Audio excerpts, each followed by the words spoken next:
इस वीडियो में हम जानेंगे कि क्या कारण रहते हैं जिससे कैश बुक के बैलेंस में और पासबुक के बैलेंस में डिफरेंस आ जाता है। As discuss earlier, it is clear the bank reconciliation statement prepare to match the balances of cash book and passbook.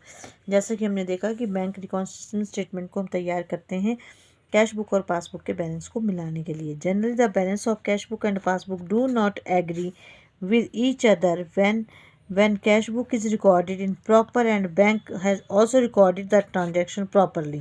जबकि दोनों ही प्रॉपरली ट्रांजेक्शन्स को करते हैं, then question arises why there is a difference, why the balance of cash book and passbook do not agree, कि क्यों नहीं मिलता, इसके लिए क्या कारण। The answer is that can be due the following reason.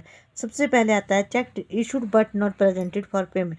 जब चेक्स को इशू कर दिया जाता है तो हम अपनी कैश बुक से चेक्स को बैंक के कॉलम से माइनस कर देते हैं, लेकिन वो बैंक में प्रेजेंट नहीं हो पाते पेमेंट को, तो इसी कारण इन दोनों में डिफरेंस आ जाता है। Cheque deposit but not credit collected और क्लियर। अब जब चेक हमने डिपॉजिट करवाया तो हम अपनी कैश बुक में उसके बैंक कॉलम में ऐड कर लेते हैं, लेकिन बैंक ने उनको कलेक्ट ही नहीं किया होता, क्रेडिट ही नहीं किया होता, तो इसीलिए उन दोनों के बीच में डिफरेंस आ जाता है। इंटरेस्ट क्रेडिट और डेबिटेड बाय बैंक। बैंक ने अगर कोई भी इंटरेस्ट को डेबिट या क्रेडिट किया है तो कैश बुक में उसको हम डेबिट या क्रेडिट नहीं करते, तो भी इन दोनों में डिफरेंस आ जाता है। Bank charges.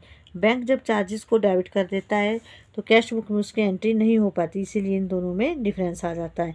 Payment made by bank on behalf of the customer.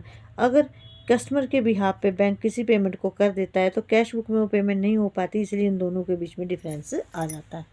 Collection made by bank on behalf of customer. और इसी तरह अगर बैंक अपने कस्टमर के बिहाफ पे पेमेंट को कलेक्ट कर लेता है लेकिन कैश बुक में उसकी एंट्री नहीं हो पाती, इसलिए इन दोनों के बीच में डिफरेंस आ जाता है। Dishonouring of bill of exchange and checks.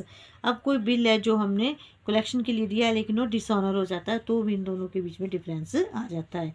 Direct deposit in the bank by the debtor. अगर डेटर्स ने हमारे बैंक में डायरेक्ट आप पैसे डिपॉजिट करवा दिए और कैश बुक में उसकी एंट्री नहीं हो पाती, तो एक पासबुक में इंक्रीज हो जाता है और कैश बुक के बैलेंस के साथ वो एग्री नहीं कर पाता। Wrong entry in the cash book और पासबुक। अगर कोई एंट्री गलत हो जाती है कैश या पासबुक में, दोनों में, तो भी इन दोनों के बीच में डिफरेंस आ जाता है। Cheque deposit into bank without recording in cash book. Cheque को डिपॉजिट करवा दिया और कैश बुक में उसकी रिकॉर्डिंग नहीं की, तो भी इन दोनों के बीच में डिफरेंस आ जाता है। Thank you.